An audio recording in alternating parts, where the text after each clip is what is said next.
Oh, it does feel good to be back on a watch along, I doesn't it? know. It's been a while. It does. Hello, I can see Marley loves film and Marie Zambino in the chat Hey already. guys. Hello, guys. How are we? Marley says just finished Scream 2 last night. I assume that is for the first time. That's exciting. Or are you doing a rewatch for upcoming Scream 6, of course, because As that's far as kind of. he's told, as far as I've been told, it's a first time watch of all of the Oh, movies. okay. So Well, this is very exciting yeah. then. Because that's kind of what we're starting off doing now. That's kind of why we're doing this, because well, that's kind of why I'm doing this. Because this is the start of my rewatch of Scream, going on up until obviously March the 10th when Scream 6 is out.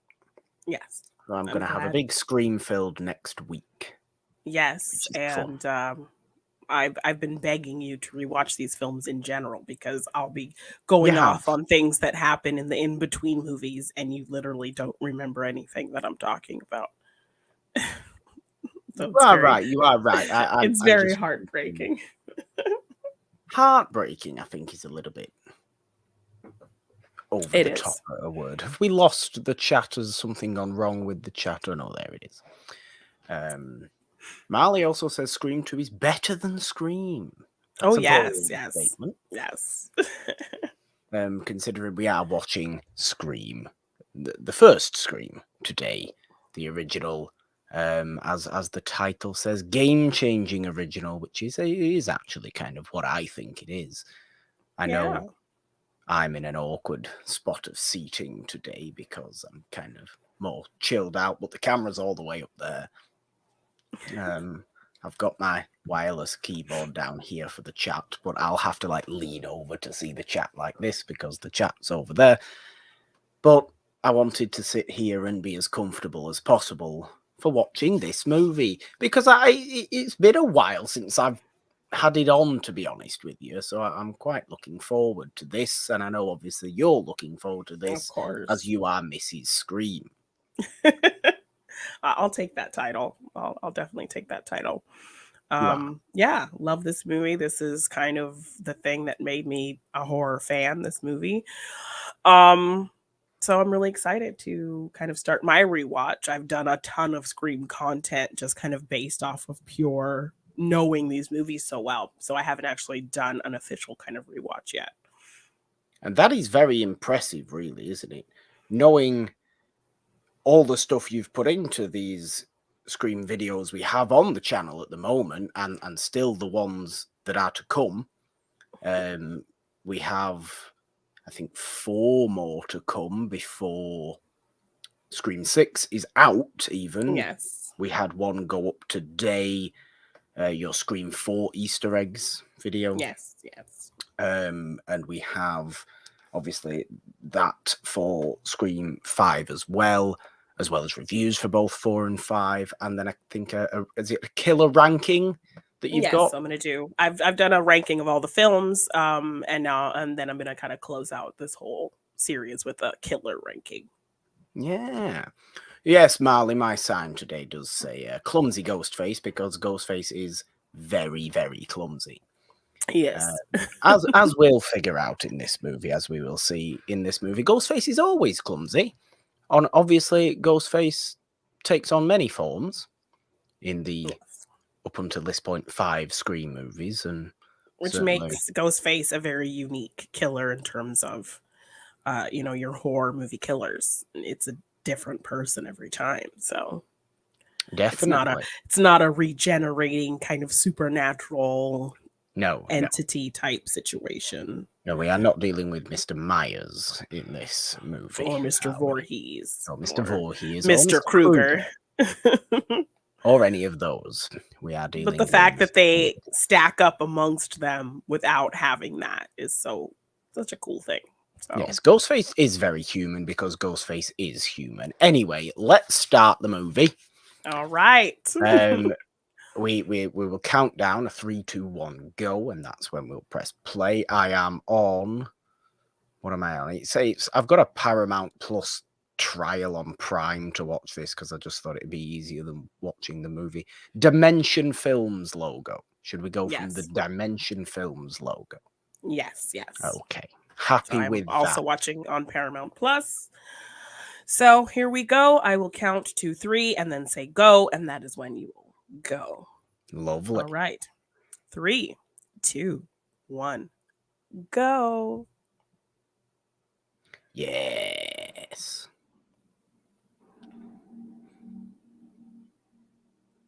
Have I got this a little bit too loud for my own ears? Yes. Oh, what a convenient jumper you're wearing, Drew Barrymore. This is as close as I can get. Oh, was that your that. Casey Becker cosplay? I mean, and you have a ghost face mask. Why aren't you not wearing The it? ghost face mask is in the loft, Janine. It requires ladders and faff, and You should have kept it out and have it on display in your little space. since Halloween. Yes. I have my horror thing. Horror is a universal. Horror is a year-round thing. It doesn't have to just be out on Halloween. I have pictures up of zombies and Scream and Yes, but Candyman. this is costumes. No, but it's a Decorations, mask. I understand, but costumes. It's not a full costume. It's the mask. You could It is display a it on full the costume. back. If I was I would put the big cloak on that I trip over. I'd have the little plastic knife and the big See, well, then boots. it would be perfect. Clumsy ghost face. It would. That is true. I'm sure I once dressed up for a Halloween live stream as Ghostface. So You did. I had a Jason mask, and you had a ghost face. yeah. I can also say that I've never made popcorn like that. No, I was watching a TikTok of this lady who had never seen popcorn like that. And she was just like, her husband or whatever was like behind the camera telling her, no, it's fine. And she was like freaking out. And like when it started popping, she was getting all scared. Like, didn't know what to do. But I love that this popcorn is kind of like the timer on, and like a metaphor, like Yes, it a is. very good visual cue of like how the scene is progressing, how violent the scene is getting, a timeline of the escalation of this scene. It is. It is. It's a beautifully staged opening, isn't it? Yes, It it's really great. is. So well done. One of the great horror openings. You can't fault it. And I mean, look how flirty and cute this scene is, and then one line of dialogue just changes the whole tone. Yeah. Because I want to know who I'm looking at, and just everything shifts. Like you think it's kind of cute, a little flirty. And when I did my video of when the killer's Billy, when the killer's Stu, I surmised that the one on the phone is always Billy for the most part. Yeah. Because Billy is the charmer. Billy is smooth. We see Billy like even later in the room with Sydney. He's very distracting, very disarming, very flirty and good at distracting you in that way. I mean, he was so smooth on this phone call that he got this girl pretending she didn't have a boyfriend. I mean, it is true. Yes, it is true. Which she does and is tied up outside currently. Yes. Sorry, and spoilers if you haven't watched the opening 5 minutes of Scream. And we see him, like, even later in the video store, flirting with some girls. So we know that this is just kind of Billy's vibe to be this charmer. So. Sorry, I really like the line "gut you like a fish." I know that's a weird thing to yes. say. I just want to watch it for a little bit. I know we're very excited, but it's so good. Yes, it's really good.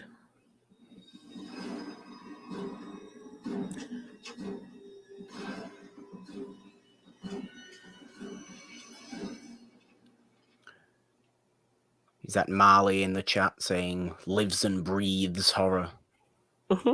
This is good. Very similar to the both of us there. Yes. We are big horror fans. We have our favorite eras of horror, don't we? I think it's fair to say as well, Jenny. Definitely. You're this era, the late 90s teen. Yes, this film made me a fan of the teen slasher. I mean, I'm a massive fan of all kinds of horror from all kinds of eras, really, aren't I? But me being me does tend to like, To lean towards the classics. yeah, older stuff or even 70s stuff. I really Yeah, do as a general era of horror. and that's 70s is so a strong. brutal time in horror as well. Mm.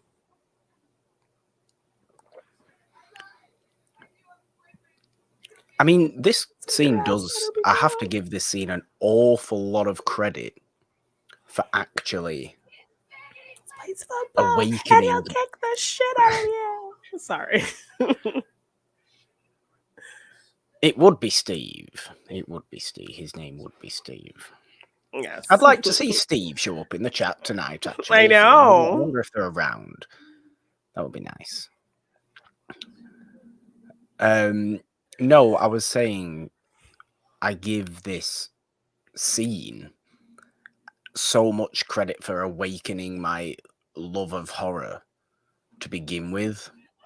Yeah. Because I remember starting my kind of, I suppose, unnecessary obsession with horror movies of all kinds.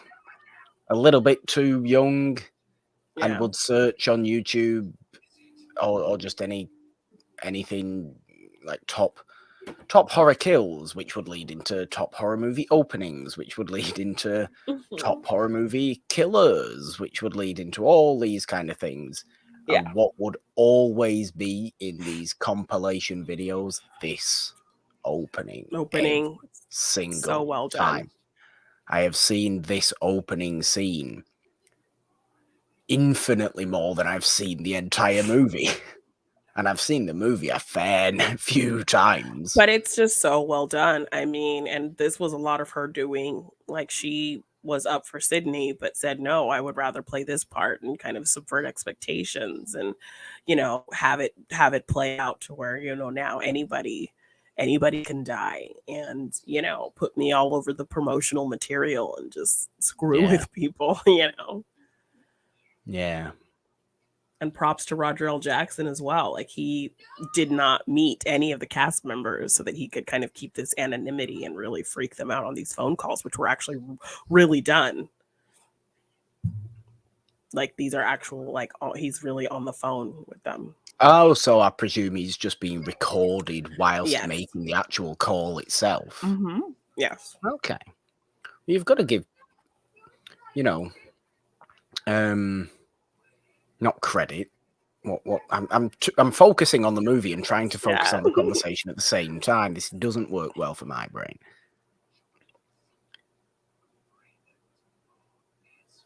Credit to the phone lines, I was going to say, for not, you know, cutting out or breaking down. Yeah. Because imagine if that had just happened. It was like, oh, for God's sake, we have to do another take now. And it just kept going. Kept. Lovely. Lovely for Steve there, yeah. Here's a question for everybody, though, which I think is a relevant question. What is your favourite scary movie? Do you have one? Yours is this movie. We don't need to know that. Yes, you don't need to ask me. I'm asking the chat. The good people of the chat. What is your favourite scary movie? I promise I'm not a creep on the phone.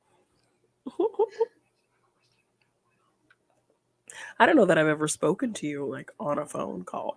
It'd be very expensive. Probably not. Plenty of internet-based video calls, but not really a phone call. No. I don't make phone calls. Anytime I want to contact somebody and make a call with them, I always video call them. Yeah. I do. I'm not a phone call person. I like seeing people's faces. Marley says The Conjuring or Sinister, both good movies, to be fair. Okay. Mm-hmm. You know, highlights, I think, of early 2000 or early 2010s horror movies, definitely those two. I mean, it's not the best era for horror, but no, they do stand out as pretty good ones, certainly. I always kind of veered away from that kind of horror, but The Conjuring actually made me enjoy horror like Conjuring that. is a Kind of good the movie. possession, ghost type stuff. That's like my least favorite kind of horror, but The Conjuring I actually really enjoyed. I do enjoy those movies. So Sinister also, like, it comes into play as being a kind of moving house horror movie. So you can yeah. fit it in with that era, or with that, that world of horror movies, similar to Amityville Horror, even, Yeah. or even Hmm. Burnt Offerings or something like that. That are moving house horror movies, and something goes weird at the house. Yeah. And it's all the fear of new places and that kind of stuff. I think Sinister works when you look at it like that. Although I do think Sinister often, and that world. And I'm sorry, Ghostface has just shown up, and I'm gonna have to watch the movie. Clumsy ghost face. Clumsy Ghostface. There he is, falling on the ground, Falling down. Yeah. running around, like flailing his arms like this, Yes. trying to position the knife properly. Manages to do it, but then ends up going crash bang again.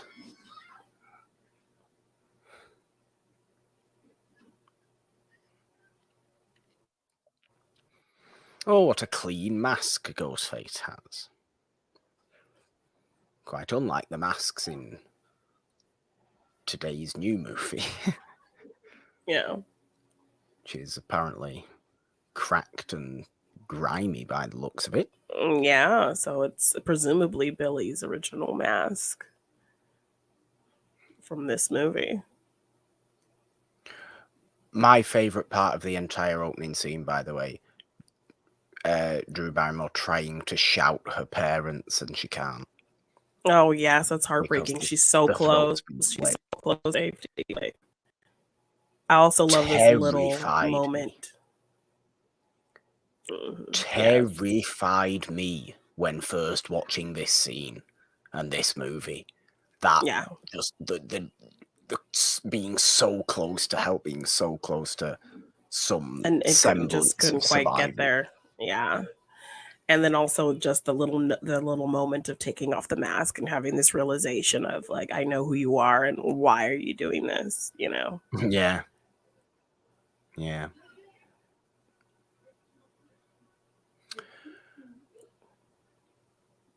Marley says he likes house horror. Watch Burnt Offerings if you haven't. It's great. Oh yeah. We did It's crazy. an episode of It's a Yeah, Wonderful on burnt Podcast talking offerings. about Yeah. it. Marie says she loves Nightmare on Elm Street. Let's throw some more love for Wes out there. Elm Yeah, Street's a this was great movie. Elm Street was the movie that kind of piqued my thought of kind of enjoying horror, but it scared me so much when I saw it because I saw it at 8. I was trying to be cool and stay up and watch it with my sister and her friend, and I remember thinking the idea was cool and like I thought it was so creative. I remember thinking that, but the fact that I just couldn't sleep that night because I thought he was going to get me, the fact that I couldn't eat pizza for weeks because it reminded me of his face, like it was too much at that time. But I remember being intrigued by it, but it scared me. Yeah. So it wasn't until Wes would come with this movie that then. So Wes has kind of bookended my horror interest. But yeah, no, honestly, I think if you like house-based horror movies, whether the house itself has some sort of possession quality to it, Amityville Horror, the original Amityville Horror, is always a good one for that. Burnt Offerings is a good one for that, and do go and listen to our episode of It's a Wonderful Podcast talking about it. Even The Haunting, 1963's The Haunting, never has a house actually felt more alive while not physically being alive. You know, this isn't Monster House. Yes, and not the remake. That's not a bad Haunting movie in itself, to be fair. Yeah, I like Monster House. Insidious, Marie's brought up as well. These are all that realm of movies, aren't they? They're all that era. Sinister, Conjuring, Insidious. They're all the standout ones from that time, sure. Those James Wan adjacent movies. Yeah.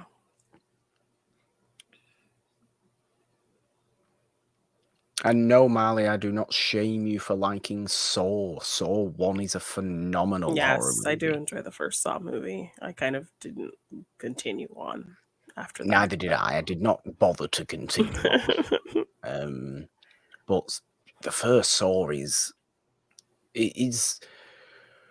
you can see why it birthed what it birthed. Yeah. Not just in its own franchise of now, I think, over 10 movies, but also a whole subgenre of the torture movie. You can see why those, a lot of those torture movies do take it a little bit too far. Some of the other ones are effective. Some of the other ones are still quite well made, and I think know what they are without just being unnecessarily gratuitous. Yeah. A lot of them are unnecessarily gratuitous, but you can see why from that first Saw how influential it was, Oh yeah. and not just how influential it was, but there's reasons behind its influence because not just any movie can be influential. You've got to be a standout movie. Yes, and do something that maybe we haven't seen before or done in that way before. Which is why I think, this movie is considered obviously a massively influential movie for its own revival of slasher movies, for its revival of teen horror movies. Yeah, I mean, it's a horror movie where these teens are aware of horror movies. Yeah. So they know the tropes and they know the rules and they know kind of how these things are supposed to go. And it's also this really fun kind of whodunit as well. It is. It's a smart mystery with smart characters. Yes, and I listened to the commentary with Kevin Williamson and Wes Craven, and Kevin Williamson didn't really put too much thought into um, the kind of continuity of making sure that, like, if you went back and watched, you could see, like, Billy and Stu really kind of doing things that you could tell they were the killers. Yeah. So it was kind of Wes's input in making this movie to make sure things lined up so that when you went back, their whole plan kind of made sense. Like you would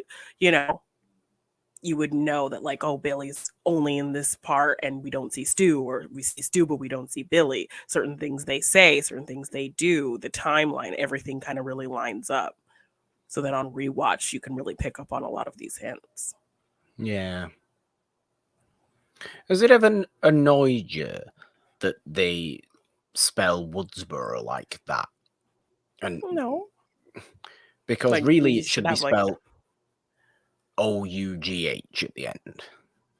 Woodsboro. no, that is Like a just a British It's not a nonsense British thing. thing because Yes. the word borough is spelt like that. So why is Yeah, but Woodsboro not spelt like that? well, because it's not the word borough. It's just borough. But that's what it is. It's borough of wood. But that's the origin of that name, surely.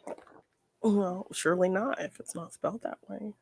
I just think it's silly. I just think the I think spelling that would just make it too long. Why must you always add these extra letters into things? because it makes more sense. It rounds out the word. You use S's when you're supposed to use Z's. Weird. Nobody likes the letter Z. It's at the end for a reason.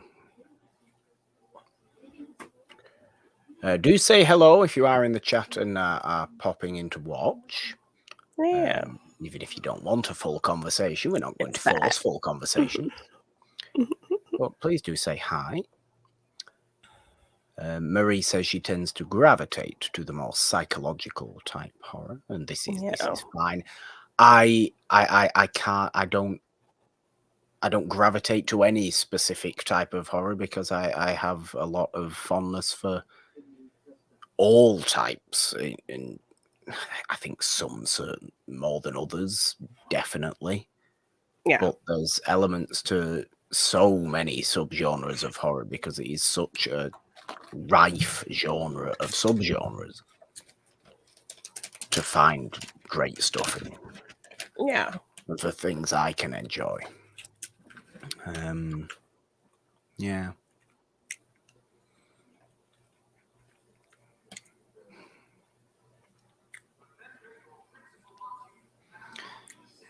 And if Questioning. you watch Sorry. Scream 5, there's a pan down scene that introduces us to our new group of teens in Scream 5.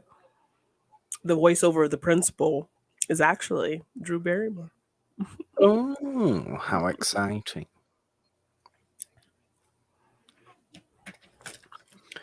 Oh, Marley's talking about the movie Smile in the chat as well. Oh yeah. Yeah, Smile was up. a creepy movie. Mm-hmm. There is a review of that up on the channel, definitely. Mm-hmm. It's a very, very creepy movie. I enjoyed Smile, actually. I think I enjoyed Oh, me too. Smile. I think at times it maybe took itself a little too seriously. Or became a little bit silly when the tone wasn't quite there for it to be silly. Yeah. Despite it dealing with really kind of heavy subject matter, I thought I really appreciated that about it. Yeah. It's a good movie, a really good movie, and certainly I think helped by its iconography that was just flawlessly marketed. Oh yeah. You can't fault that, and the smile from Smile will, Very I think, creepy. be a something people remember for years to come.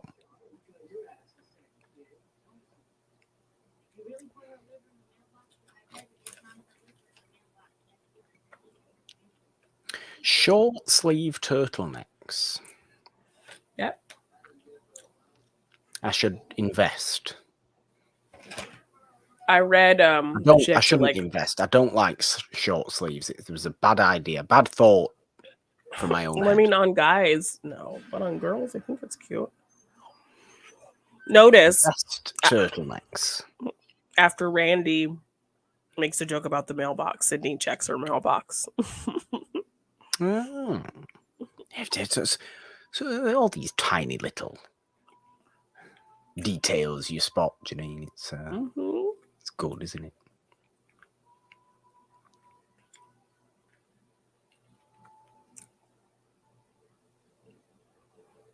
Yeah, what do you make of vest turtlenecks? Vest turtlenecks? Yeah, like sleeveless turtlenecks. I mean, I think they can be cute. Not on men, of course. I mean, but Why not on men? Why can't I get away with wearing a sleeveless turtle? If I was wearing a long sleeve t-shirt, it's very 90s boy band kind of. I've seen. I mean, yeah, that's kind of true. But on women, they can make it look sophisticated, Yeah, Morgan, that's what he did.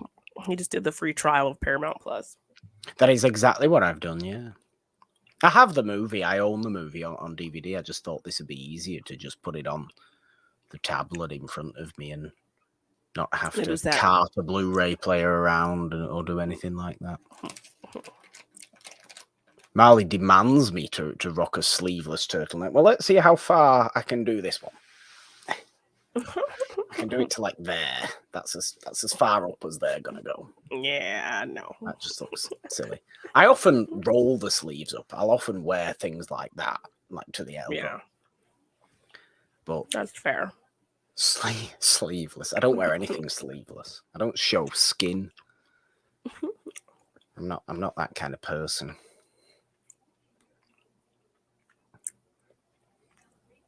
Last thing Sydney wants to hear on the television. Yeah. Honestly. I also love how they just pepper in the clues of our story and the background without kind of blatantly. The way they give us the information is really well done.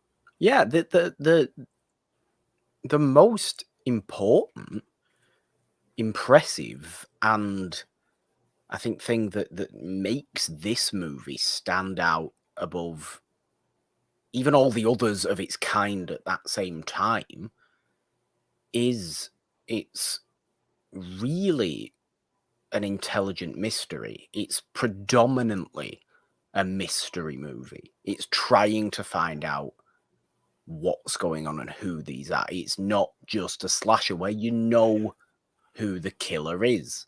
Because even in slasher movies where you don't know who the killer is, saying they get revealed at the very end because they've been wearing a mask or whatever, or they've just been out of view for the entire movie,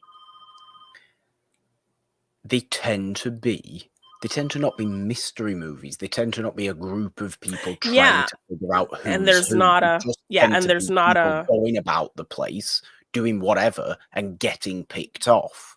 yeah, and there's not a huge emphasis on creating these red herrings either. Whereas No. this movie was like always showing you people's shoes and Yeah. and always closing in on people making like creepy looks. Like there are moments where you just close up on Kenny, like just giving a creepy look, and zooming in on the sheriff's shoes and all kinds of different things. The fact that every time there's a phone call, everyone just assumes it's Randy. Yeah. There's strangely the odd element of noir in Scream from the mystery, but also actually from the way it looks a lot of the time. I think there's a hell of a lot. I mean, in this scene even, there's so many shadows everywhere, like through people's faces, and there's real... It's a tight movie. It's a tight mystery. Yes. Because you're trying to figure out who's who. You've got the group of people trying to figure out who's who. It has those old noir mystery elements. Obviously, it's not set in dark streets and people generally aren't being horrible to each other. Yeah. Or anything like that. There's not some sort of crime and corruption going on. It's a personal story rather than kind of big picture affair. But there's small elements that I've noticed and that I do notice that I think are important for any mystery movie to take some of those things in, because they can be subconscious and you can understand them without having to think about them, and they can further your experience of watching a movie without you actually having to think about them, because you already know about them subconsciously. Definitely. Yeah. Obviously it's not a particularly urban movie either. So no, it's in like these isolated homes and yeah. Yeah. I mean there's a great horror idea in itself.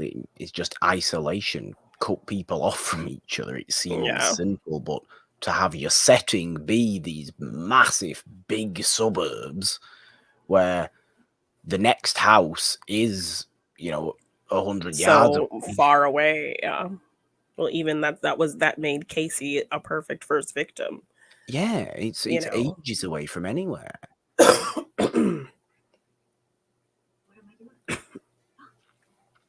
What else have we got going on in the chat here? We've had some...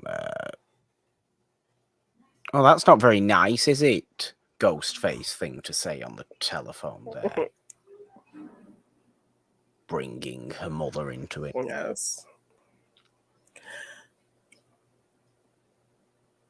Umali says... And I love this... I'm sorry. No, let's watch this. Let's watch Ghostface fall over down the stairs. I wish this whole scene, like from beginning to end, just really lays out Sydney's personality so well. And she is just so good at like really hitting this vibe of vulnerable but strong,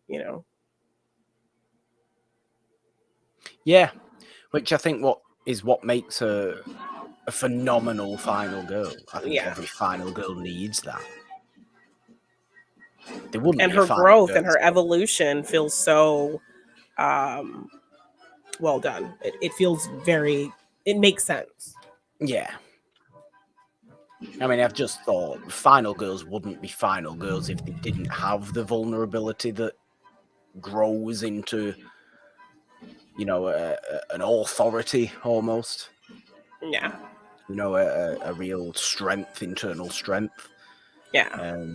But you are right in saying that Sydney actually does have that from the beginning. She's not even Laurie Strode-ish, where Laurie Strode at the beginning doesn't seem like she could fight anything. No.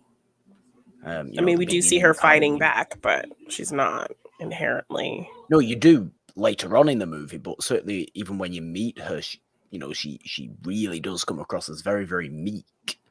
Yeah. And Sydney doesn't really.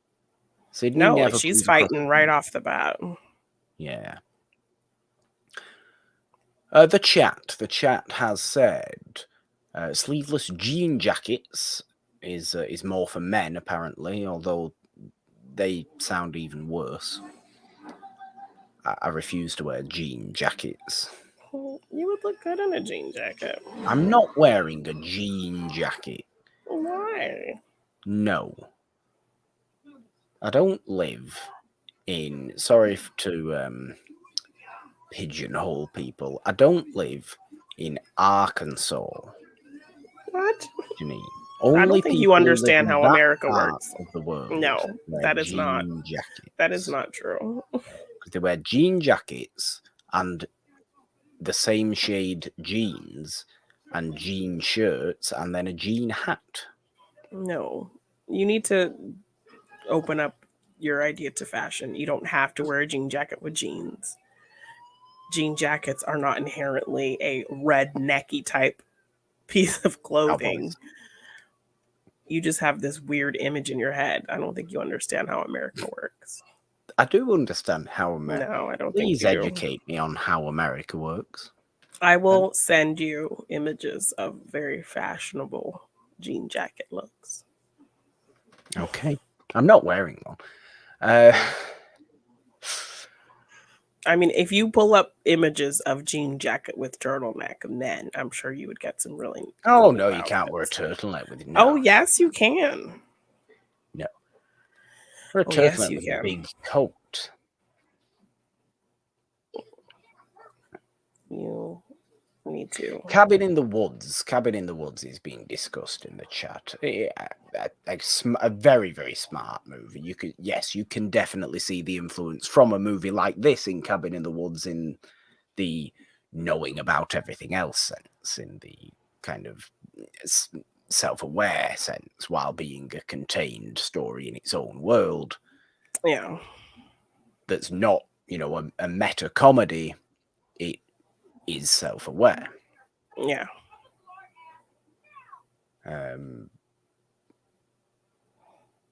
Cabin in the Woods is good.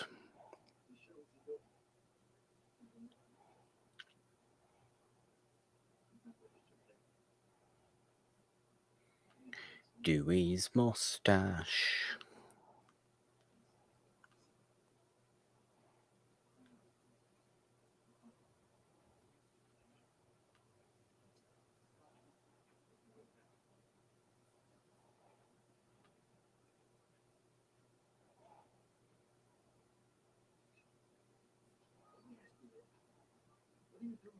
Imagine if somebody asked that question now. What? Ali, what are you doing with a cellular telephone? Your telephone?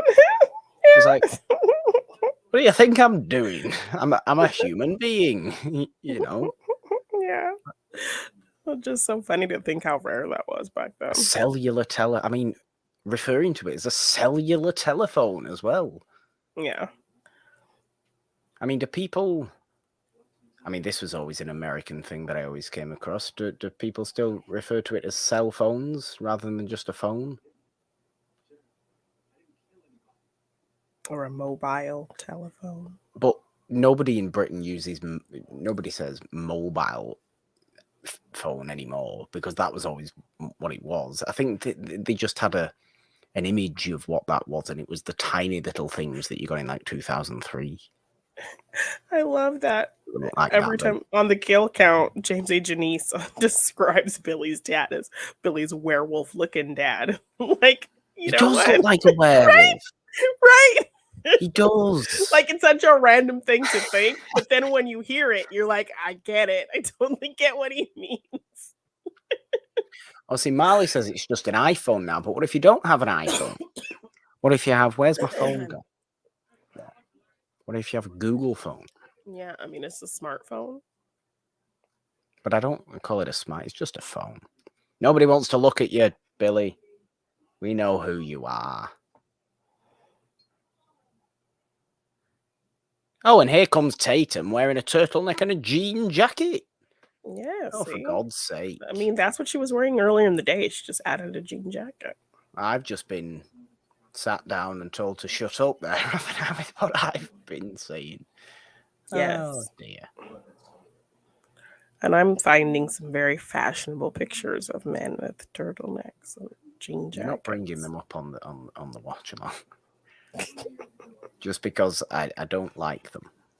You don't know what you're talking about. You've never seen them. No, you just think you literally just brought up like redneck people from Arkansas as your example. That's not everybody from Arkansas, by the way.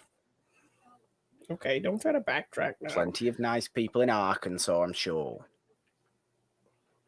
Dan Merle's in Arkansas. Well, see, there you go.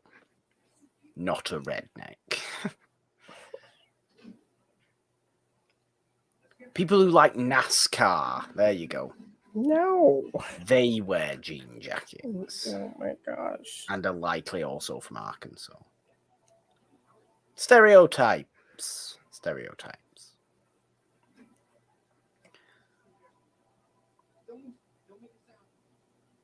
Nobody wants to talk to you, Gail.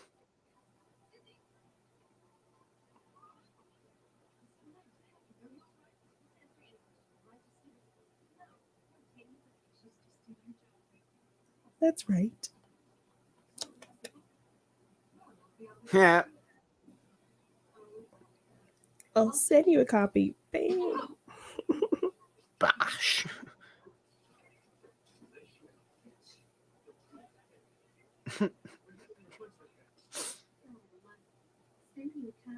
Bam. Bitch went down. I'll send you a copy. Bam. Sid. Super bitch. So good.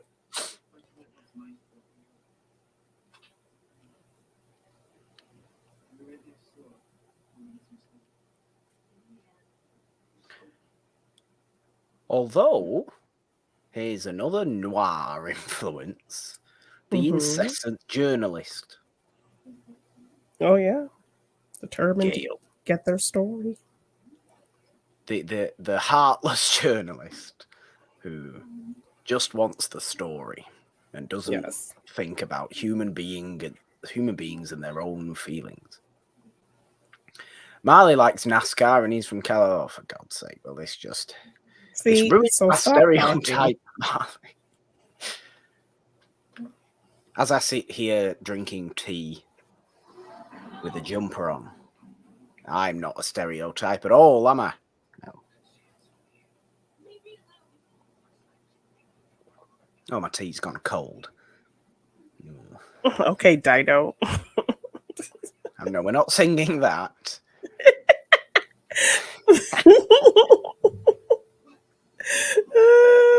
Know exactly why I got out of bed today.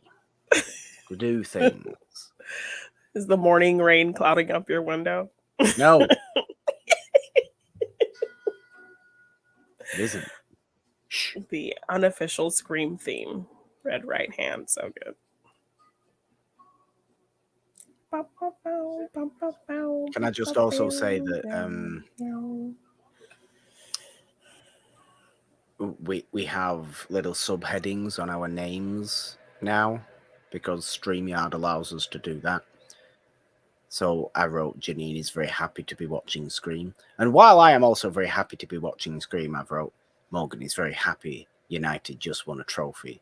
Because we won a trophy today, Janine, for the first time in 6 years. Okay, I'm sending you some stylish men wearing jean jackets. Right, okay. Let's have a look at this. Oh, God, I'm just getting pings in my ear now. Thank you for that. I can't hear the movie because I'm just getting notification Oh, buzzies. stop it. Notice the mother of Dewey and Tatum is the mom from Gremlins. Oh. I've only seen Gremlins the once, Janine. What? And not recently either, it has to be said. It's pretty Linda Blair. Oh, no. That's not a jean jacket. That's black. Yeah, jean jackets can be black. Yes. No, that one's black. That one's black as well. You've never heard of black denim? It's horrible. What? What's horrible? I mean, that one's got fluff on the or fur on the collar. That So one's what? not It's still awful, a jean but it's not jacket. really. That one's black. So what? It's a jean jacket still. No, these are too stylish to be jeans. You see, you're just trying to make excuses now because you can see that. That's a jean jacket. Yes. What? Good. See. So you're telling me if I ever got you, is that the kind of stuff my mother used to force me to wear when I was 8? What? It is. That's what it is. It's the kind of stuff my mum would force me to wear when I was 8. Denim jean jackets. Go away. Oh my gosh. You're not going to admit that any of those look very well styled. If the black ones, yes, because the black, I'm thinking of like light pale blue ones. Because yes, but I have pictures of light pale blue ones that still look very well styled. You're just trying to not admit that you're the whole little bit. Just admit the truth. Marie likes black denim, so there you go. Marley also says Dom Toretto's father was a NASCAR. Well, exactly. Exactly. Can we really trust Dom Toretto's father? Why do you think he's so obsessed with family? It's because he never had one in the first place. Didn't Dom Toretto's father die on the NASCAR track? Is that what we found out? Was it something like that? Something like that, yes.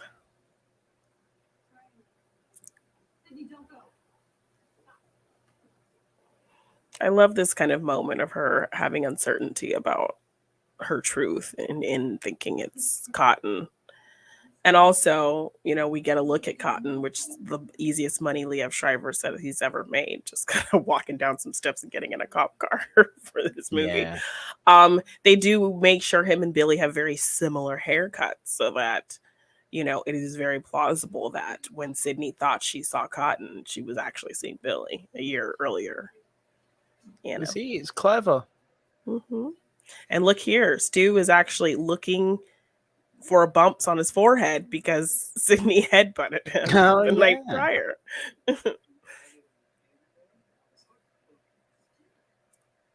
Also, look how much he's excited and having fun with the idea of these ghost faces torturing people. It's things you don't notice, isn't it? On like a casual watch. Definitely. I would like to ask, where does everybody get these ghost face costumes from? I mean, in the movie. I mean, from a costume shop. But why is that a costume? Because obviously we know why it's a costume in real life, because it's Ghostface costume, but it wasn't. Yes, but if you listen to the police station when they're actually looking at the costume, it's called Father Death, and and Dewey makes this statement that you can get them in every 5 and dime in the state. Okay, well, fair. That answers the question. I like that.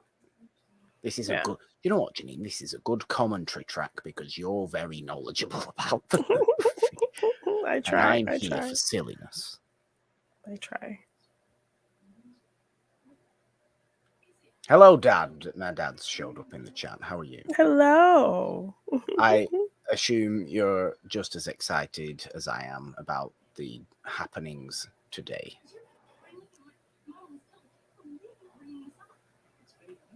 I was going to wear my Glazers Out scarf, actually, but it's in the car. Oh.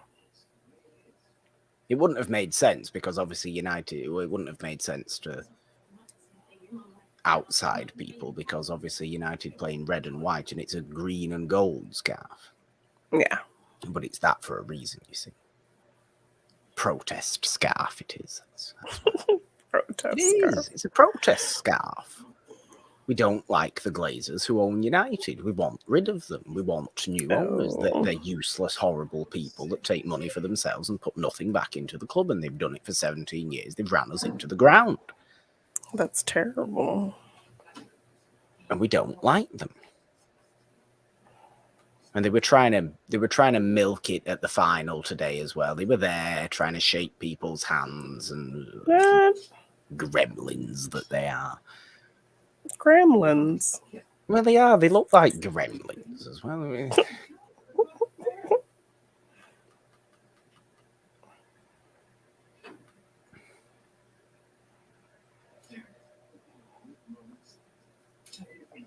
Well, Henry Winkler, you're making it out like you're Ghostface now, aren't you? With all I know. open Playing with those scissors like that. Scissor handwork. Yeah. There's actually a fun Principal Himbry Easter egg in Scream 4. So if you watch my Easter egg video. Yes, there is. My dad in the chat says, loved how most of the players ignored them. They did when they're going up to get the winners' medals and lift the trophy and thing. They obviously like shake a bunch of people's hands.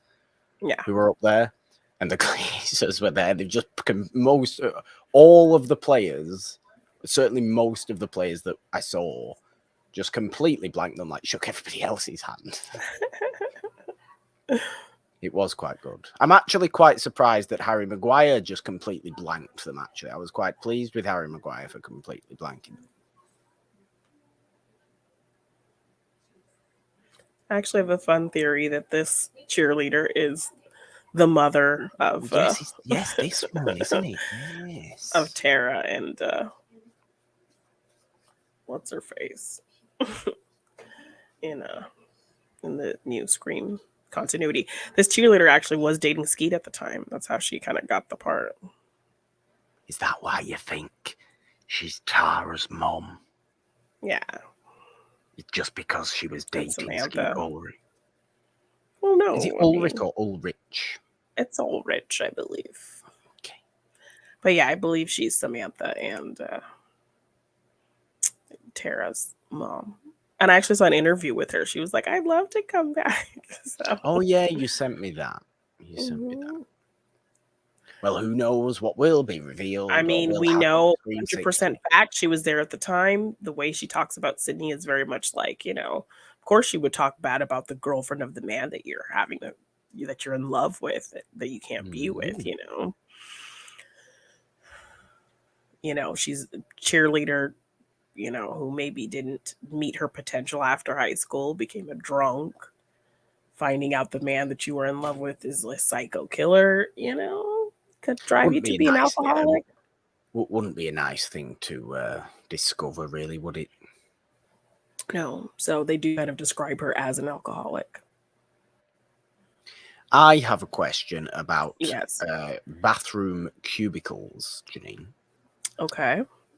Why in the US? And to be fair, North America, I will throw Canada in this as well. Do bathroom cubicles have huge gaps everywhere, so you can basically just see whoever's in there?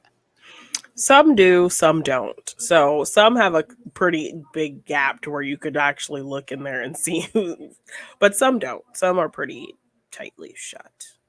But yeah. Why, especially in a school, do they have that? Yeah. That sounds creepy to me. Cheap. Because they're cheap. They might be cheap, but we can't trust people. And what if some weird pervy person wanted to come and perv? It would be quite easy for them to do so. Yeah. Because there's big gaps. Solidify your doors, no gaps, no chance for perverts to get what they want.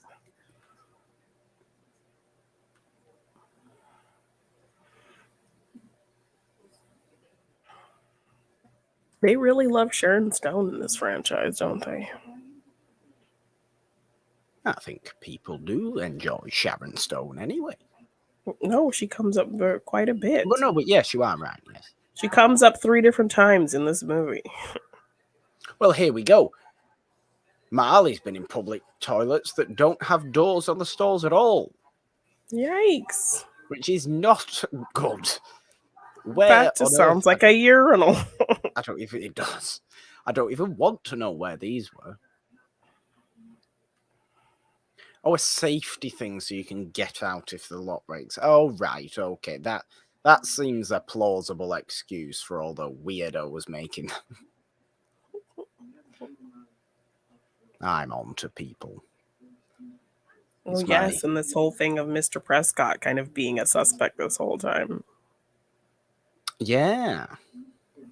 I'm gonna stop talking about my toilet door conspiracy. I thought you were going to ask me about that ghost face, but no, you just wanted to know about the doors.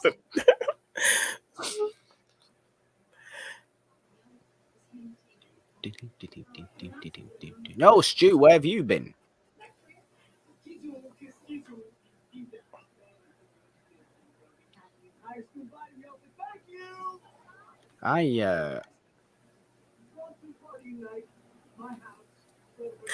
I'm going to be going to Stu's house. I'm very excited. Oh, how genuinely excited. I was supposed to say that without any sarcastic tone, but I couldn't. Yeah, that sounded very sarcastic. That's honestly, no, that's very exciting, actually. I would like to do certain other types of things like that. That would be fun. Yes, well, maybe when you come to California, we can go. Yes, why does nobody ever comment that, like Stu and or Billy, where have you been? Why you're all sweaty? Well, they haven't done much yet. Well, they're pretty slick. You know, they don't. Oh, here we are. Here we go. Oh, yes.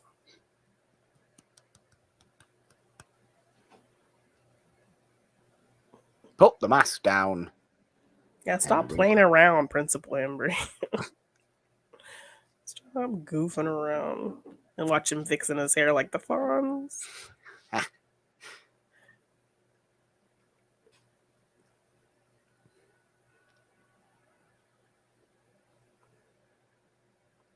I'm waiting. Come on. Let's celebrate. Hey. There he is. Yeah, Fred the janitor. Fred. Yeah, Wes. Come on, Wes. He has cameos in all the movies. Well, that's actually strictly not true, is it, Janine? In most of the movies. Cute.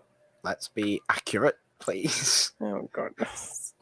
Well, his cameo in Scream 4 got cut. So, in all the movies he directed, he has a cameo. So check the leather jacket in the closet.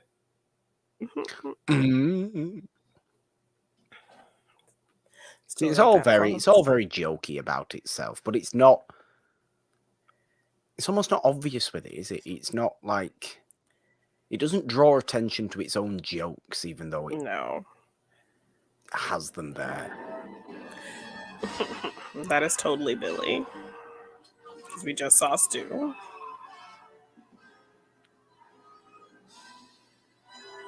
Is this an obvious one for you then? Yes, very obvious. It's an obvious one. Because we literally have not seen Billy for a hot minute. We just saw Stu, at least. That is true. Well, Marley says, Janine, I hope you're invited to the Scream 6 premiere. I mean, wouldn't that be something? I mean, I would die and cry and be very excited, but no. But I am going to the Scream fan event. So they're doing a release, like a Wednesday release, I think, and you see it in 3D. So you probably get like a poster and stuff. So I'm doing that version of the watching. A limited edition poster? I would hope.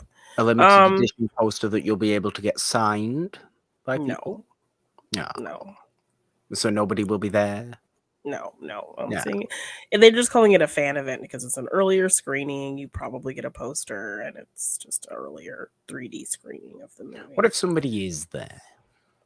I mean, the Scream experience that I'm gonna be going to this coming weekend, um, they actually had some videos of the cast being there, so Tony Revolori and, uh, Dermot Mulroney and, Not Dylan um McDermott.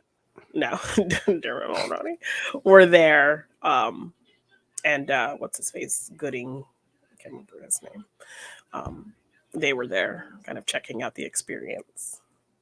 So there we are, Frankenstein on the TV and all that good stuff. It's This alive. is what Morgan likes. I miss video stores. I really do miss the video store experience. Well, look, I have my collection now, my movie collection, some of which is directly behind my head. Actually, The there. Howling. We actually did a watch along of The Howling with your dad. We did do a watch along of The Howling. I actually think it was our Halloween watch along because we don't Yes.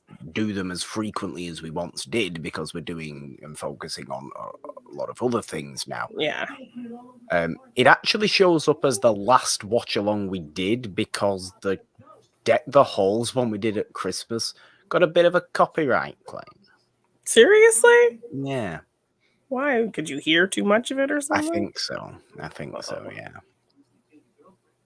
Oh, well, that sucks. That was a good one. We had some really good interaction as well. Oh, it was. It's great. I mean, that's why we do still enjoy doing these watch-alongs every now and again because they provide a good a chat conversation, a good fun time watching a movie we tend to enjoy or are watching for the first time, even sometimes.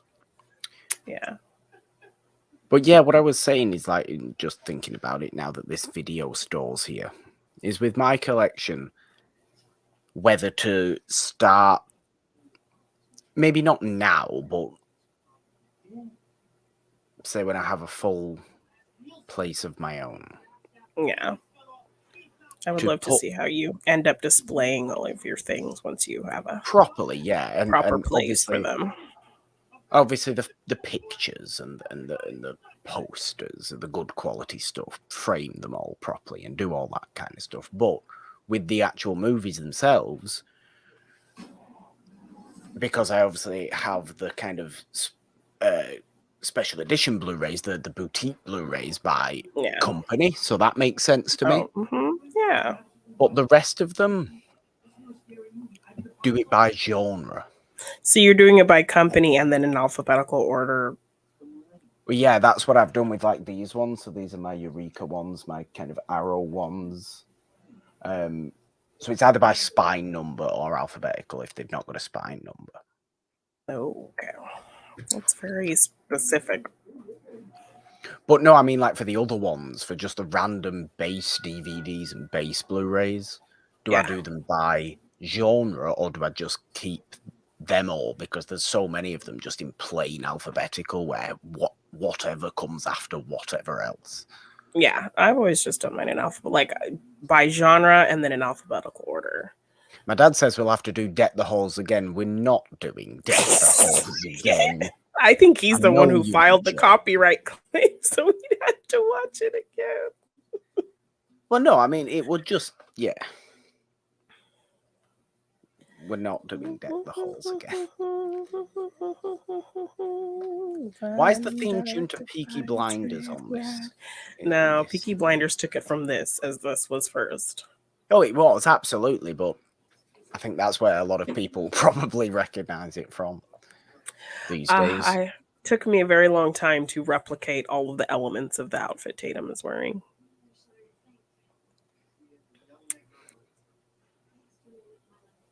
Also, I love the fact that like Dewey says that a young Meg Ryan would make a good Sydney, only for Meg Ryan's son to later be in a Scream movie.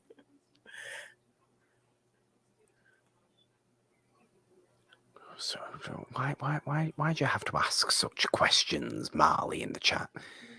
Let's talk about what Marley said before, not that last one. Wow. Janine, your mic arm has got me in a trance. So unique to have What? it come in from behind you instead of the side. Oh, it's just the only place I Trance. could I could hang it.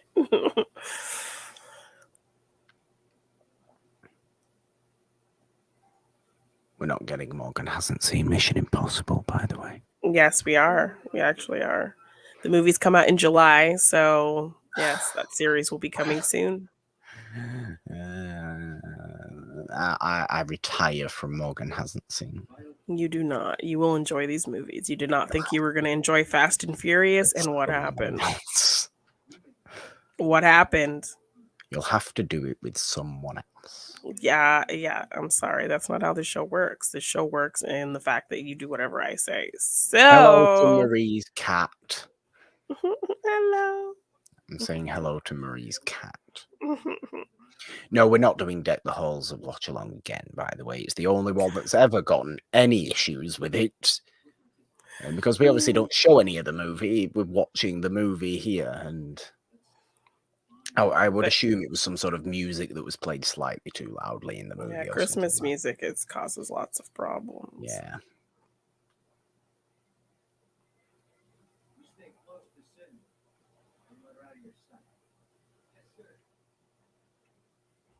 I think I would like to do a watch along next, maybe for my birthday towards the end of April. Of what? I don't know. I just thought about when we could do another watch along. Could be anything. Could be one of my very favourite movies of all time, Janine. Which is what? That you just think is deeply weird, but also really liked when you watch it for the first time. It's Bugsy Malone. Oh, yes. Just do that. I think that'd be a great watch along. We'd all have a sing song. We'd all get dressed up. It'd be great. Oh my gosh. What's wrong with it? Nothing. Absolutely nothing. Nothing is wrong with that movie. No. It's a perfect movie. I wouldn't go that far, but why would you not go that far? I would like to. This movie is a perfect movie. This movie is a perfect movie for what it is, which I agree with that. Okay, for what it is. Yeah, you need that for what it is. Movie. It's a perfect movie for what it is. For being a gangster movie that stars entirely children. Yes. Wizard of Oz, my dad's come up with in the chat. I mean, Wizard of Oz would be a good watch. Everybody likes the Wizard of Oz. Or The Wiz. The Wiz, I actually think, would perhaps better be a music. more exciting watch along. Because I think watch along movies have to come in that nice frame where they're maybe not movies everybody always loves and knows, but they're kind of ones that are fun, ones that people do know. Yeah. As much as I would just like to watch The Wizard of Oz, yes, for some reason I get the impression that older movies wouldn't do as well on watch-alongs as more modern movies, or post-70s movies. Did you watch our friend Be Kind Rewind's breakdown of The Wizard of Oz? Not yet. No, there's a few Be Kind Rewind videos that I have to catch up on, to be honest with you. She actually just did kind of a comparative look at both versions of All Quiet on the Western Front. Yeah, I saw that today. Yeah. There is a few. There is a few that I do have to catch up on. Great channel.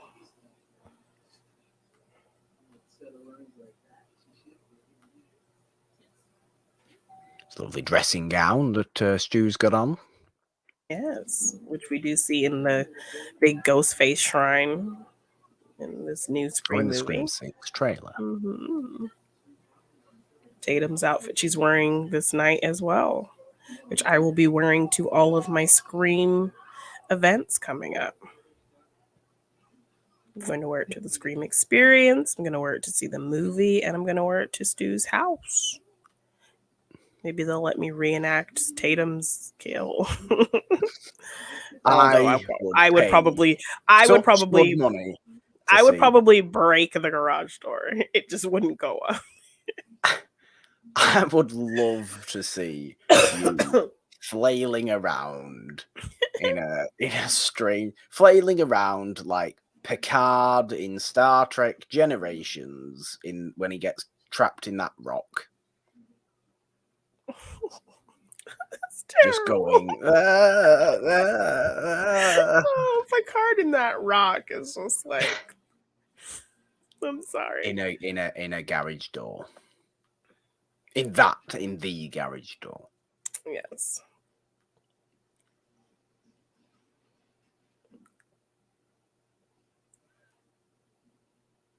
Yes, took me a very decent Mally amount of says time that scene is to ridiculous. I find. do hope you're talking about that scene in Star Trek Generations when Picard's flailing around in the rock.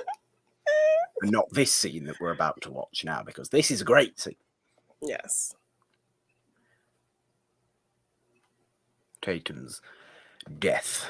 Don't kill me, do a Mr. whole- Ghostface. I want to be in the sequel and all that business. She's the one who actually coins the name the Ghostface. It's true, yes. Yeah. Also a very sharp garage door, says Marley. Yeah, I suppose it is, yeah.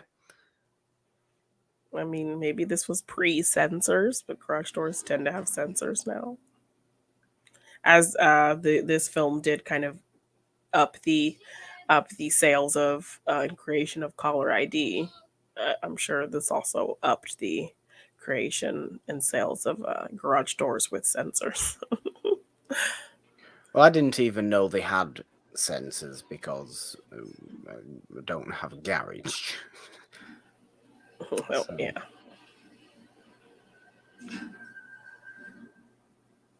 Everybody always thinks it's Randy. I know. Put on your garage. See, she'll flip.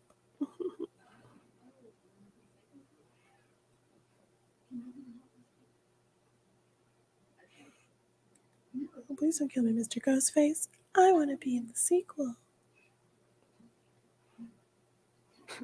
Casper. Did you like my little video I made about no left forearm is safe in a Scream movie? Literally every movie but 3, somebody gets sliced in the forearm. In the left forearm? Yes. People try the block, don't they? Yeah. As though they're like the Karate Kid. I love that they have Tatum going out fighting. I love that. Yeah, but it's a stupid crawl. Look, clumsy Ghostface is head over heels again. Yeah, this is like the most clumsy scene of him. You can't fit Tatum. You're too. You can't. People always say it's her boobs, but her boobs got It's through, not. so it's not the It's boobs. not. It's the hips. Yeah. Yeah, see, that thing wouldn't even go up halfway with my big ass in it. I don't think I could get half a boob. Smashy.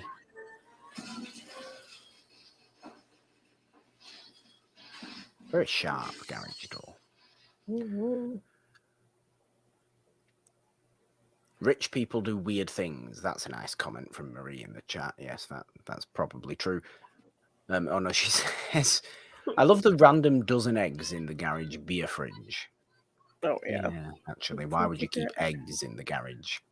Yeah. With the beer. Yeah, let's just be a little more obvious, Billy. Also giving Stu this look like, I know, look at done. you. You're all It's sweaty. done, buddy. I just got it done. Like literally giving him a look that I just killed your girlfriend. It's all done. There's beads of sweat in your greasy hair, Billy. I can see it.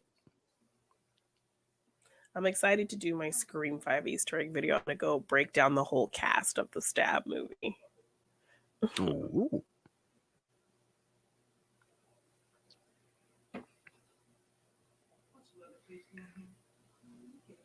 Go.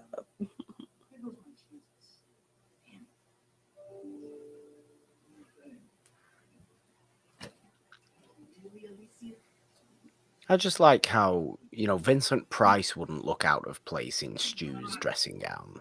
No. But you think Stu looks out of place in Stu's dressing gown? Yes, I do. Don't think he suits it at all. I think you need more calm class and not frenetic kind of exaggerated facial expressions that Matthew Lillard tends to bring to things. I don't think he suits that dressing gown at all. But I think the point is, like, he doesn't suit it, but he doesn't Yes, the care. point is it looks ridiculous. You know how you focus on little details that kind of further the movie and help build the cleverness of the entire Scream series. I focus on little details that mean absolutely nothing, but are just funny to me. Fair. Very fair. Yeah.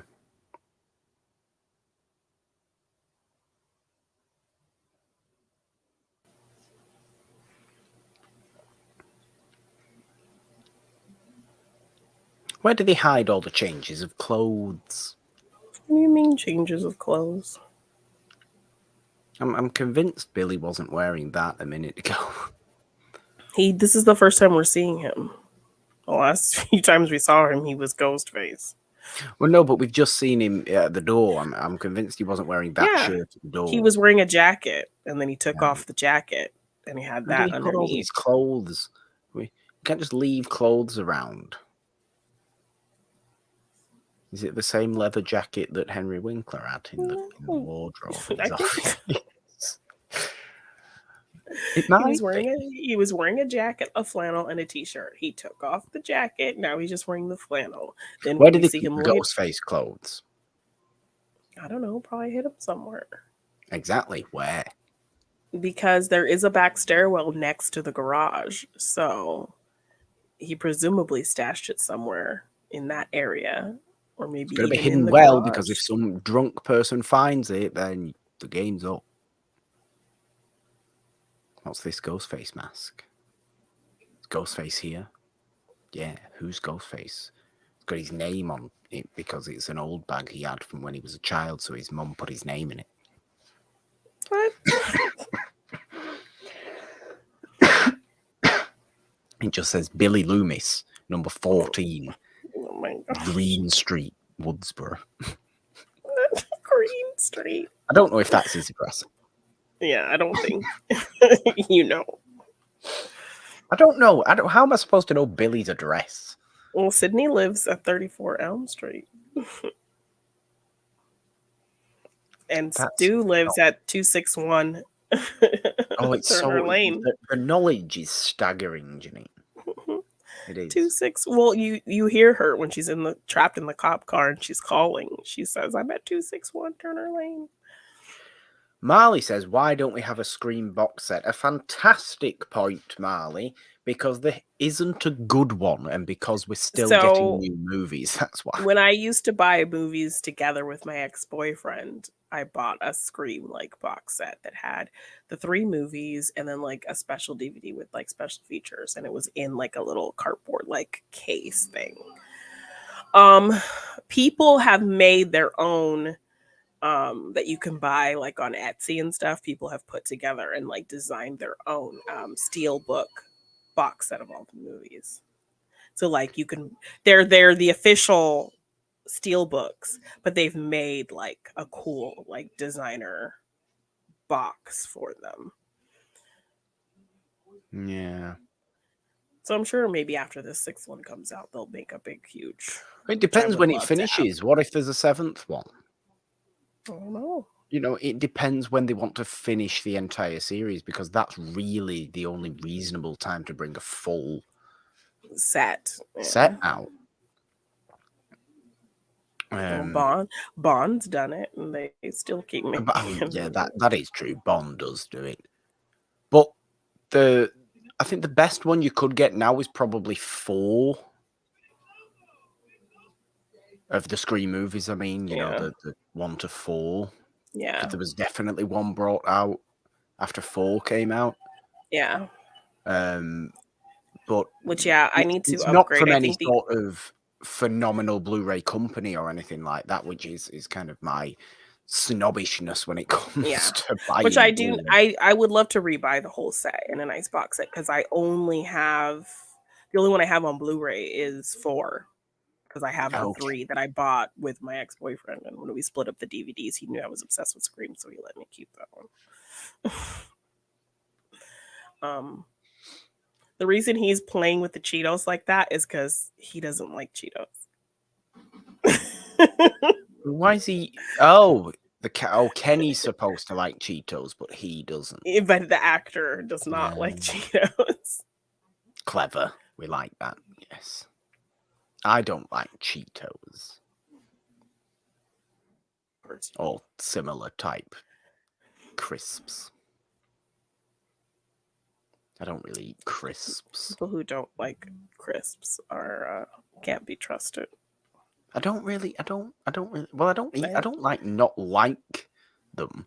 I don't eat them. I can't remember the last time I had a crisp. I love crisps. They're my favorite thing ever. When I was in Ireland, I found these Pringle. sour cream and shamrock chips. They were so good.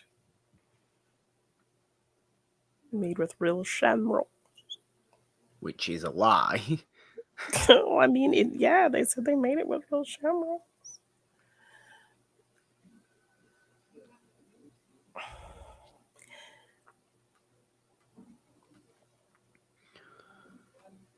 I am definitely, Randy at this party, by the way. Everybody else is just whinging about him watching Halloween. Yeah. And people are upstairs doing fun times with each other. Yeah. People are leaving. People are, far more interested in everything else. Yeah. And then I end up being left on my own watching the rest of the actual movie like Randy. Yeah. And I'm just like, yeah, we like Halloween.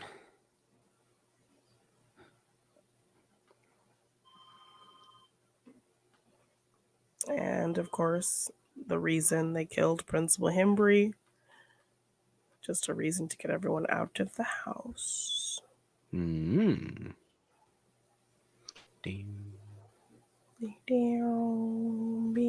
I love that Halloween is like scoring this movie. I know. So good. It's probably something, to be honest, that Scream lacks is music. What do you mean? Is like a really great, noticeable, kind of just everybody knows it piece of music. Well, I realize I actually know the Scream kind of score and beats really well because in Halloween H2O, there was some issues with the music. And then the music they ended up actually using in Halloween H2O was music from Scream's score. And I immediately recognized it.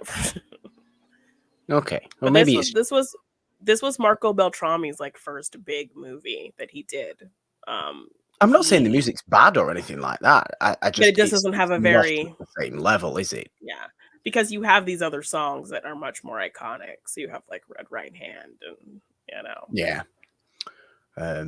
Going into 2, you have Hans Zimmer's Broken Arrow music that like is just now inherently linked to. It's true. It's probably soundtrack songs more than score, isn't it? That it's kind of more known for. To be fair, my dad's commending your impressive knowledge on the addresses as well. I'm obsessed with these movies. I've watched them several times. They don't say there was a scene that showed Sydney's address, but they cut it for time. But later we learned that and in the commentary, Kevin Williamson talks about what Sydney's address was, and they actually show it on the computer screen when she's calling the police on her computer, but they actually cut it. Okay. But yes, the location I am going to is 261 Turner Lane, which is not the real address of the place, but that is a real farmhouse that I guess this old couple was building it, and then they died within like a month of each other. And so their kids own it and didn't really know what to do with it. And so this movie ended up like renting it to use it. And now they've since like refurbished it. I don't know if it's the kids of that couple or if it's like new people who own it, but now they've officially made it like a Scream Tours house. But those people actually like live there and use it. But they okay, just let people walk in their own kitchen. So like I saw like in the kind of instructions for the tour, like you have to wear shoe covers because people actually like live in that house. And Shoe covers? Yeah, so it's going to mess Like with my plastic cue tape. bags on your feet? Yes, I think so. Oh, dear. So it's going to ruin my cute Tatum outfit, but... Yeah, you're going to be there all dressed up with plastic bags on your feet. Yes. Because, yeah, the house is actually in use, but you can, like, rent it out, like, for events and things. Okay. And I think sometimes they do a promotional thing where you could actually book it on Airbnb, which last year I think they did. But, of course, people immediately jumped on that. Right, yeah, I would imagine that would also be a staggering. And it was like it was a really cheap, like you could book it for like $50 for like a night or 2 Oh, nights. no, really? Yeah, it was like a really like fun special deal or whatever. Oh, God. They did it for like a week and like, yeah. So obviously people jumped on that really quickly. And then, yeah, I saw, Chelsea and James of Dead Meat, they actually got invited to stay the night there. So they did a bunch of Scream content. They did like a whole podcast episode breaking down all the movies and did a tour of the house and all that. So yes.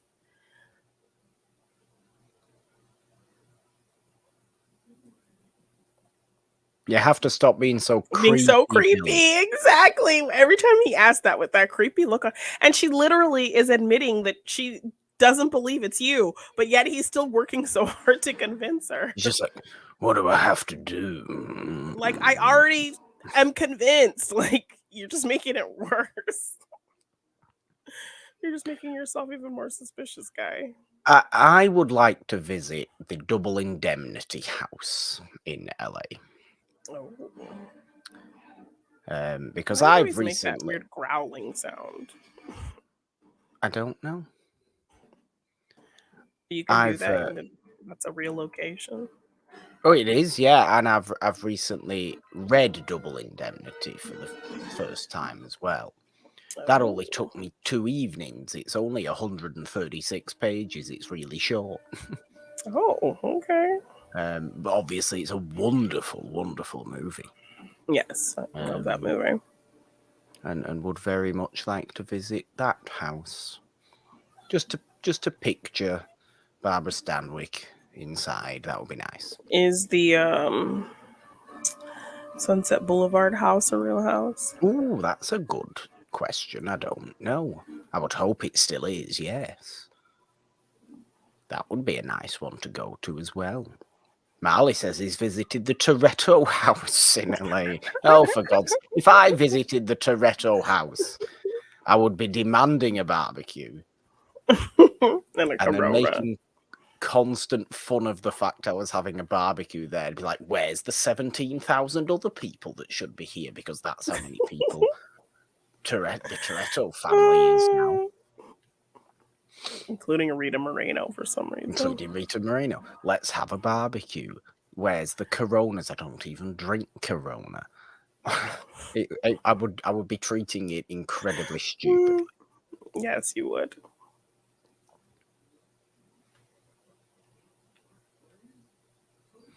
Judith Myers.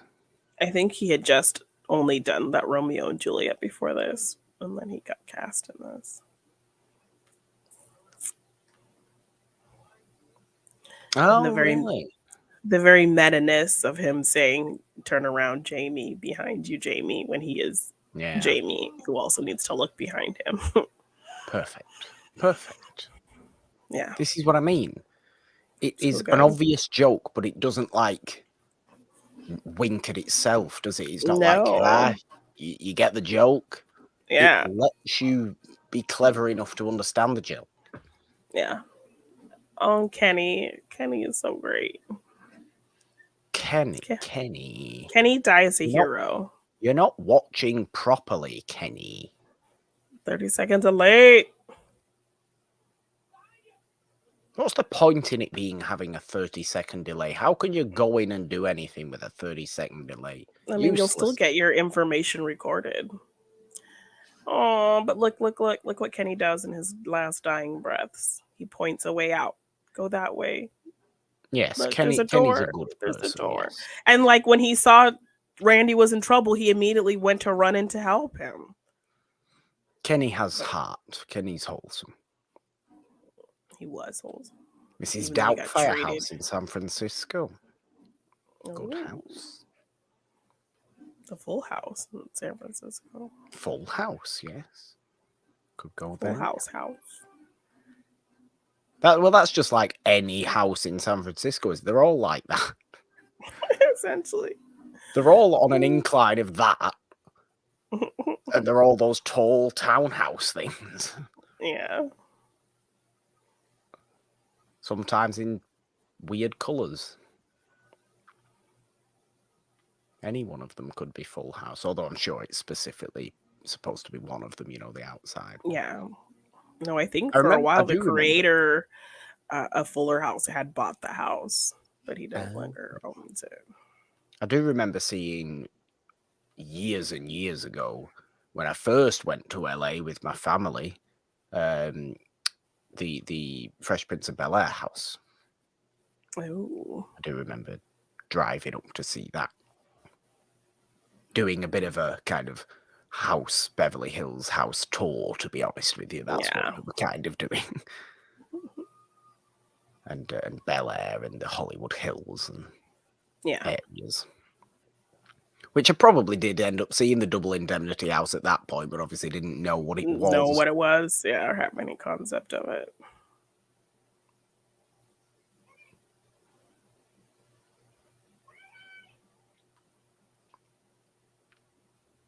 Oh dear.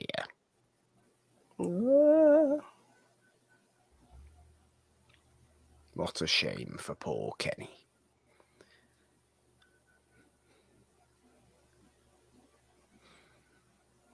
Isn't it nice how we all like Gail in the movies now, but she's kind of terrible in the first movie? Oh, yeah.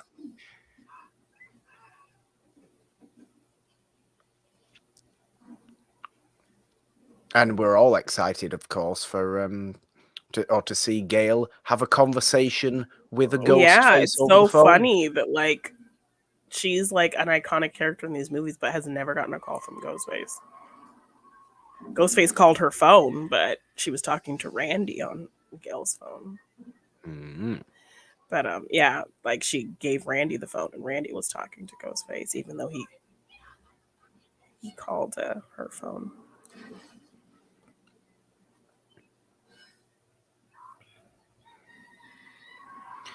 Yeah, the Hollywood Hills tour, very touristy thing to do, but still kind of interesting to see these houses, isn't it? And these people's houses. And yeah, my friend Paul Preston, he actually will do like curated tours around LA. So like you can tell him kind of like the theme of things you want to see. I would like that.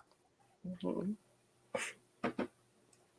That would be much better than just randomly trying to figure out where's where. Yeah. I want a noir tour, please, Paul Preston. Just everything you can give me. Yeah. Is Gail just Joan Calamezzo from Parks and Recreation? A little bit. Yes. That's a great shout, actually, Marley. I like that. She kind of is. I'd forgotten about the existence of Joan Calamezzo from Parks and Recreation, actually, so thanks for that. This is such a good little suspenseful scene. It is. I'm sorry. Yes, I am watching. Which they managed to like recreate two scenes that were very suspenseful in the sequel. Ooh. With the but you don't remember because you don't care about the sequel, so it's fine. I'll watch them this week. So this is where she says the address. Yes. Convenient she lives on Elm Street, really. I mean, you wonder where Freddy is. Yeah. I mean, would she rather take Freddy or Ghostface? Really, when you think about it, why was it Freddy versus Jason and not Freddy versus Ghostface? Surely the rights for Freddy versus Ghostface would have been a little bit easier. to get under way. Considering they're both Wes Craven creations, really, Yeah, or at least that Wes is Craven true. movies. Were they the same studio or production company? I couldn't tell you Well, off the top of my head. well, Freddy Krueger is kind of what made New Line Cinema like actually successful. So that was New Line, and this is Dimension. Yeah, so that's probably why. Mhm. If Ghostface, if Scream would have only been New Line, we would have had the reasonable crossover and not Jason. Yeah. Well, that's why they didn't happen for so long after they had teased that Freddy Krueger thing in one of the Friday the 13th movies. It was a whole Oh rights thing, so yeah. they couldn't even do it. Yeah. Well, the Friday the 13th rights are still All silly, muddled aren't up. they? Yeah. Between the producer, I think, and the director.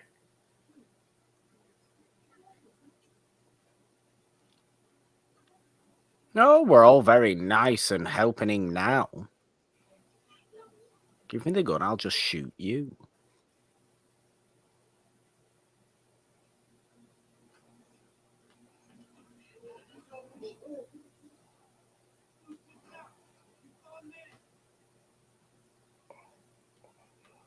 Man, sometimes.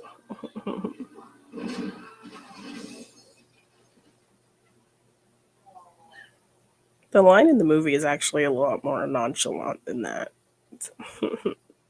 But he like What, has made it in feel so Psycho? iconic. Yeah. Oh, it is. It is. It's said in the middle of a conversation. It's not Yeah. A very kind of pointed thing, but no, like it's this not a movie point. makes it feel so iconic. So when I did I actually have an Easter egg about that. So Yeah. I actually put the clip from Psycho in there. So um just to kind of see how the context is a lot more subtle than how, Billy makes it into this very iconic moment in this movie. It's just fun.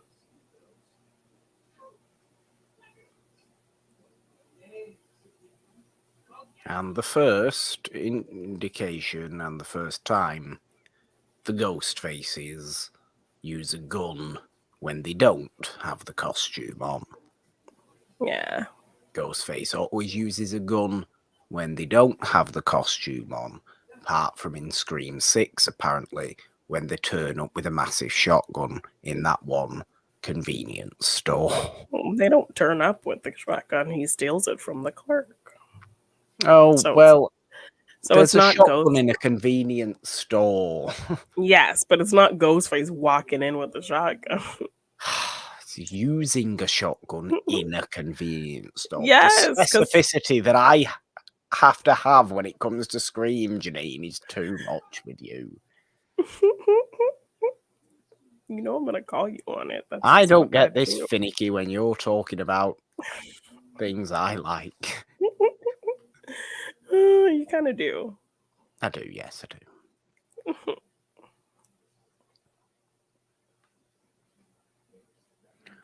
It's a lovely thing to say about somebody's mother.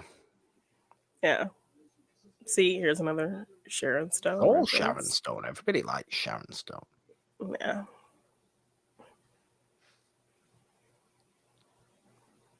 No, it's a terrible motive.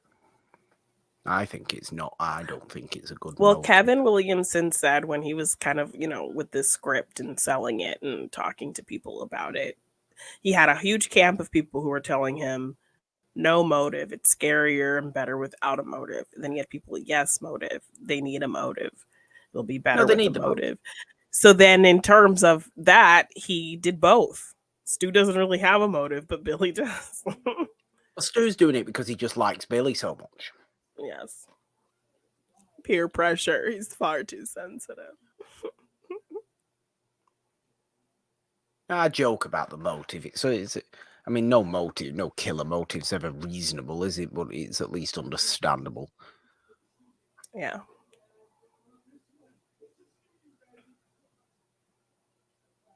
Matthew Lillard looks back. He's like, "What the hell was I doing? I was just doing the most." But I love it. His ad libbing at this ending finale is so fun. No, yeah, it's And he's proven to bizarre. be very manic throughout the whole movie, so just him even kind of going Yeah, overboard with it makes it makes sense. sense. He's constant frenetic energy. Mhm. He's a bored rich kid with nothing else to do. And of course, Billy has completely charmed him like Billy has charmed everybody else throughout this whole movie.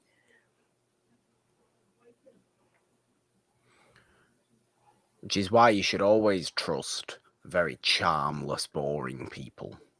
No, you shouldn't really. Yeah. Boring people aren't any fun. Be aware of snakes. That's my life lesson.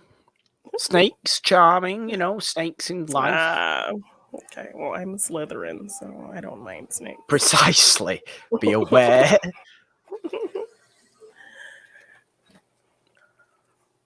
I remember seeing this scene for the first time and just being like, this is so effed up, and I love it.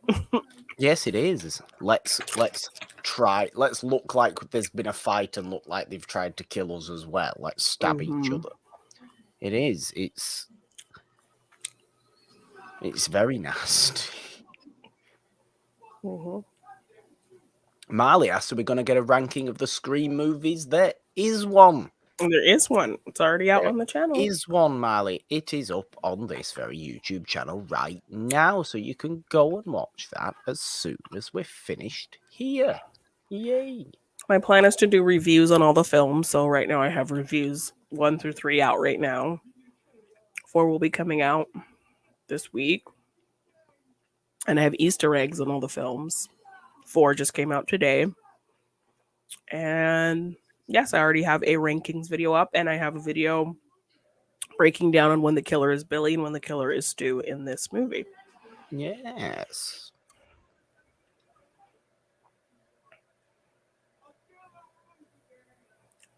So good. Can't believe I'm going to be in that kitchen. I'm so excited. Don't go insane on me, please. Not on me. Well, I'm not there. I will be Tatum, so I'm just going to play the part of. Okay. And there's like a Ghostface actor running around, so I'm just going to have to be like, please don't kill me, Mr. Ghostface. I want to be in the sequel. What if it turns out to be an actual Ghostface, then? I guess I'm dead. Oop. That's not a thing to celebrate. Do I love these movies enough that I would happily be excited to die in the Scream house?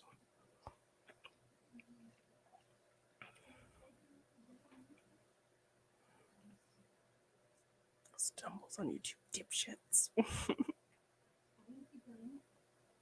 Oh, Gail's the main character in her own mind. Yeah. She really is.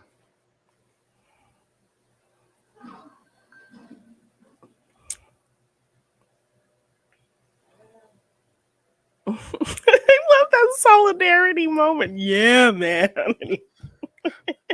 Well, he's just a cheerleader, Stu, really, isn't he? Yeah. It's all actually Billy's the actually evil one. Yeah. Stu's just there because he's obsessed with it. Yeah.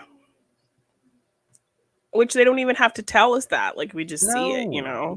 It's plainly obvious to see. And I mean, this film was written by a gay man, so I mean, I could see there being these undertones and having it just, make sense. Well, I think there is. I think there's an element to be read into. I don't think it's necessarily definitive. I don't think it's yeah, and I don't think it needs to be. No, it doesn't need to be. But there's an element that could be there if you want it to be there. Exactly.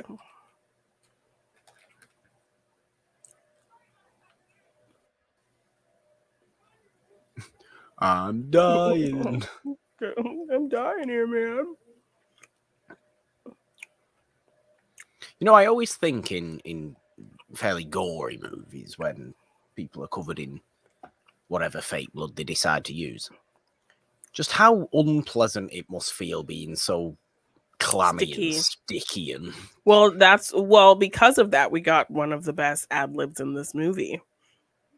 Billy did not mean to hit him with the phone, but his hands were all sticky from the blood. So he hit him with the phone by accident. And that's how we got that line. Because of the sticky fake blood. right. Okay, I didn't know that.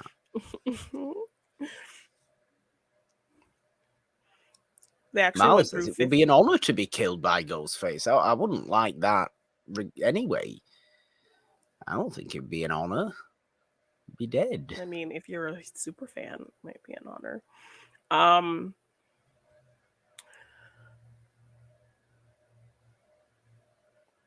They actually used like 50 gallons of blood in this movie. 50 gallons. Yeah. I mean, it's a lot. I mean, it's not the goriest of movies, is it? It's got good gore in it, sure. But it's not a splatter movie.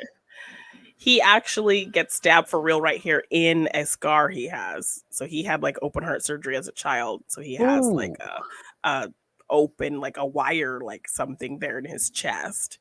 And either Nev or the stunt woman stabbed him. They put padding, but she still managed to like hit him right there on his actual. So that pained face that he makes is very real.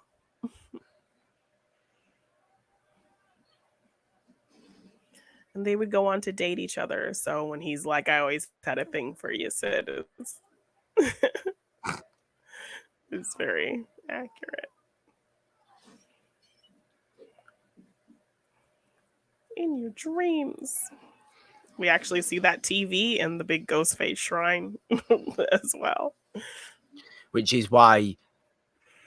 Are you in the Stu Macker could still be alive camp? I mean, those TVs are pretty freaking heavy. Well, that's what I mean. He ain't surviving that. But that is a smaller version of that TV.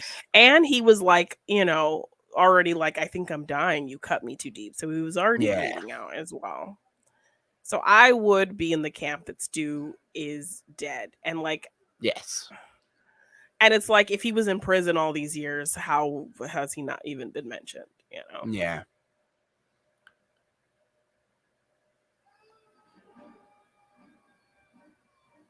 So if there's any relevance or reference to Stu at all in the new movie, it is people who like him. Relate.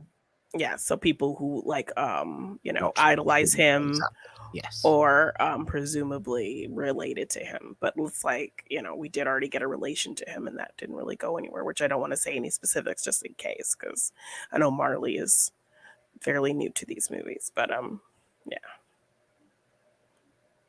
Yeah, a lot of people are presuming that like anything happening in Scream 6 is going to be some type of relation to somebody. It appears that way, doesn't it? Yes. Kick him. Stamp on his face.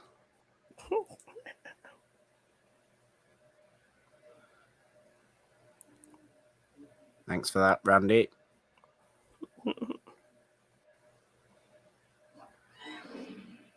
Now stamp on his face. Not my movie.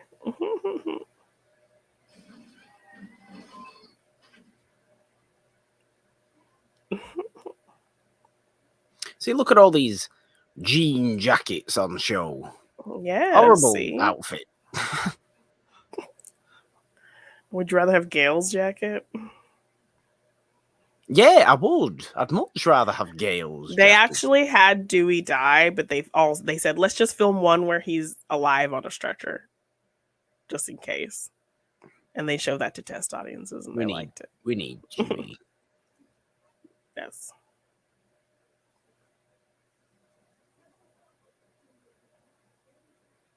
They literally were feeding her these lines at the last minute, and they had to get it because they were losing the light.